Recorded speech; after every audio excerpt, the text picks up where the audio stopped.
Ishyirahamwe ry'umupira w'amaguru mu Rwanda Ferwafa ryatangaje ko rishaka umutoza mushya w'ikipe y'igihugu Amavubi. Ni nyuma yo gutandukana na Adil Amrouche wari umaze hafi amezi 10 ayitoza.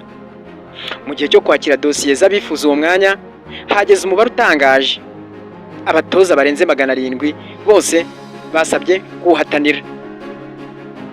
Uwo mubare ubwawo uratuma twibaza byinshi. Hari impamvu nyinshi zishobora gusobanura uyu mubare.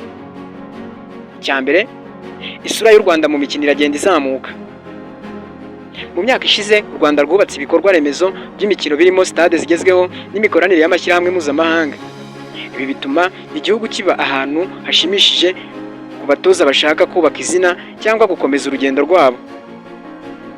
Cya kabiri, Amavubi afite umushinga mushya.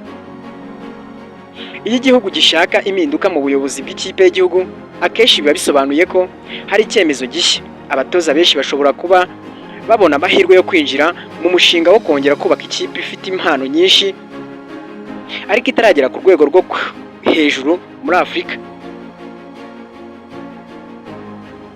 Ikindi cya gatatu, isoko ryo gutoza ririmo guhatana cyane. Ubundi ku rwego mpuzamahanga, abatoza bafite impamyabumenyi ya UEFA Pro, CAF Pro ndetse na CAF A ni benshi kurusha imyanya iboneka. Iyo igihugu gifunguye amahirwe, benshi baragerageza kuko akazi ko gutoza ikipe y'igihugu gafite agaciro gakomeye mu mwuga. Ferwafa yasabye ko umutoza agomba kuba afite UEFA Pro license cyangwa CAF Pro A, kuba afite uburambe nibura bw'imyaka 10 atoza ku rwego rwo hejuru, kuba yaratoje ikipe y'igihugu nibura imyaka 5. Iyo usesenguye neza ibi bisabwa, usanga bishobora kugabanya cyane umubare w'abujuje ibisabwa mu buryo busesuye. Bivuze ko muri abo ngabo bagera muri 700 hari benshi bashobora kuba baragerageje amahirwe nubwo batakuzuza ibisabwa byose. Ibi bigaragaza ko icyiciro cyo gutoranya kizaba gikomeye, kandi birashoboka ko hasigara umubare muto cyane mu cyiciro cya nyuma. Kuva imyaka myinshi ishize, Amavubi akomeje kugira ibihe bitandukanye. Hari igihe agaragaza impano n'imbaraga, ariko akabura umusaruro uhamye mu marushanwa akomeye nka CAN cyangwa gushaka itike y'igikombe cy'isi. Umutoza mushya rero uzaza azasabwa kubaka ikipe ihamye kandi ihoraho, guteza imbere abakinnyi bato, gushyiraho uburyo bwo gukina budafite umwirondoro, icyo bita identity, kongera icyizere cy'abafana. Ubundi iki si ikibazo cy'umutoza gusa, ni ikibazo cy'imiterere y'umupira w'amaguru muri rusange, shampiyona, amarerero ndetse n'imiyoborere. Nicyo kibazo.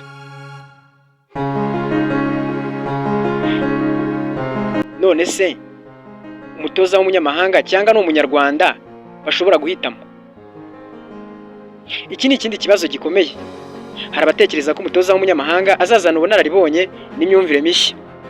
Hari n'abavuga ko umutoza w'umunyarwanda asobanukiwe neza umuco w'umupira w'imbere mu gihugu n'imitekerereze y'abakinnyi. Ferwafa izaba igomba kureba ntabwo ari izina gusa, ahubwo ni umushinga n'icyerekezo bafite. Izaba igomba kureba kandi ubushobozi bwo gukorana n'inzego zitandukanye. Ferwafa izaba igomba kureba n'imitekerereze irambye aho kureba ibisubizo by'ako kanya gusa. Abatoza rero 700 bose basabye gutoza Amavubi ni ikimenyetso cy'uko u Rwanda ruri ku ikarita y'umupira mpuzamahanga, ariko kandi nanone ni igipimo cy'igitutu gikomeye ku buyobozi bwa Ferwafa. Ihitamo rizakorwa rizaba rifite ingaruka zikomeye ku hazaza h'Amavubi mu myaka iri imbere, cyane cyane mu marushanwa ya Sekafa kandi ndetse no gushaka itike y'igikombe cy'isi mu myaka izakurikira.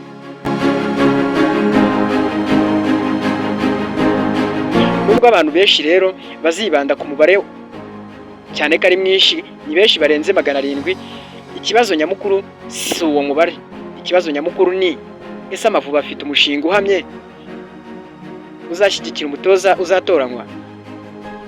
Ese hazashyirwaho uburyo bwo gukurikirana no gushyigikira gahunda ze? z'uwo mutoza uzaba atowe.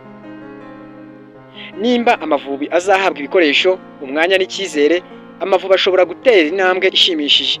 Ariko nimba uguhinduranya abatoza buri gihe nta cyerekezo gihamye, n'iyo haza umutoza mwiza kurusha abandi muri abo 700, biragoye ko haboneka impinduka zirambye mu Mavubi.